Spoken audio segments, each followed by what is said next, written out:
Bom dia, minha irmã. Olá, amado amigo, querido irmão. Aqui pastor Marcelo Gomes da Rosa, da Primeira Igreja Batista de Caramuja, em Niterói, com mais uma palavra de fé, esperança e amor para você. Eclesiastes capítulo 1. Que proveito tem o homem de todo o seu trabalho que faz debaixo do sol? Uma geração vai, outra geração vem, mas a terra para sempre permanece.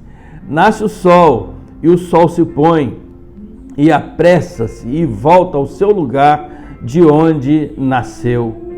Falei eu ao meu coração, dizendo: eis que eu me engrandeci, e sobrepujei em sabedoria a todos os que houve antes de mim em Jerusalém.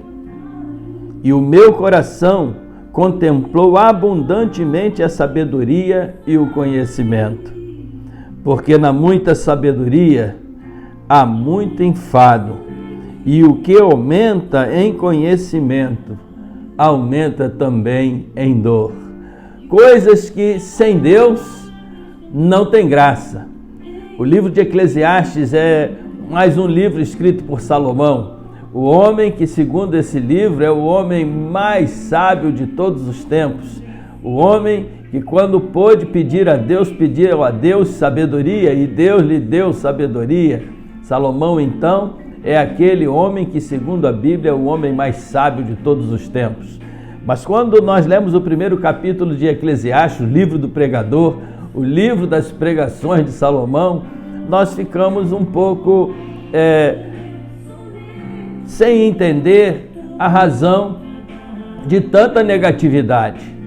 E é preciso então que a gente verifique nos capítulos seguintes o que esse livro vai revelar a nós sobre a presença, a vontade, o poder e a sabedoria de Deus. Mas nesse primeiro capítulo, Salomão faz questão de mostrar para a gente algumas coisas que aos olhos das pessoas podem ser maravilhosas, mas que sem Deus não tem graça. A primeira coisa está no versículo 3, trabalho sem Deus não tem graça. Trabalho sem Deus. O que o homem tem de todo o seu trabalho? Se ele não conhece Deus, se ele não vive na dependência de Deus, o trabalho é só cansaço, o trabalho é só castigo. Mas com Deus, o trabalho é alegria, é felicidade, o trabalho é uma bênção na vida daquele que conhece a Deus. Segunda coisa, que sem Deus não tem graça, a vida sem Deus não tem graça. O pregador diz no versículo 4 que uma geração vai e outra vem. É sempre assim. Teve uma geração antes da nossa, haverá outra depois da nossa, e outra, e parece que isso é um início sem fim, um fim que nunca chega.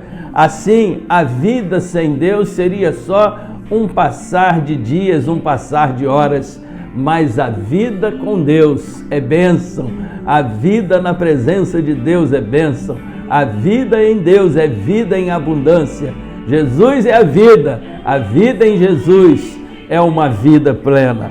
Coisas que sem Deus não tem graça. A natureza, a palavra de Deus vai dizer: o sol nasce, o sol se põe, ele apressa-se a voltar no seu lugar. Da mesma maneira ele fala do vento, da mesma maneira ele fala dos rios, que os rios correm para o mar e o mar nunca se enche de água. Enfim, é uma coisa repetitiva. A natureza sem a contemplação divina, sem a gente saber que há um Deus criador, sustentador, que criou todas as coisas para nos abençoar, a natureza sem Deus não tem graça. E por último, Salomão vai dizer que a sabedoria sem Deus não tem graça. Ele chega a dizer: muita sabedoria há muito enfado, e o que aumenta em conhecimento aumenta a sua dor. A sabedoria sem Deus não tem graça, mas quando nós buscamos o Deus da sabedoria, a sabedoria de Deus, quando vivemos a nossa vida na dependência do Deus soberano, então a sabedoria faz toda a diferença. A sabedoria é buscar e viver na presença de Deus. Coisas que sem Deus não tem graça, mas que com Deus são bênçãos na nossa vida. O trabalho, a vida, a natureza e a sabedoria. Que Deus te abençoe com muito trabalho, com vida em Deus, com uma natureza exuberante e com sabedoria para viver os seus dias na presença de Deus. Graça e paz do Senhor Jesus.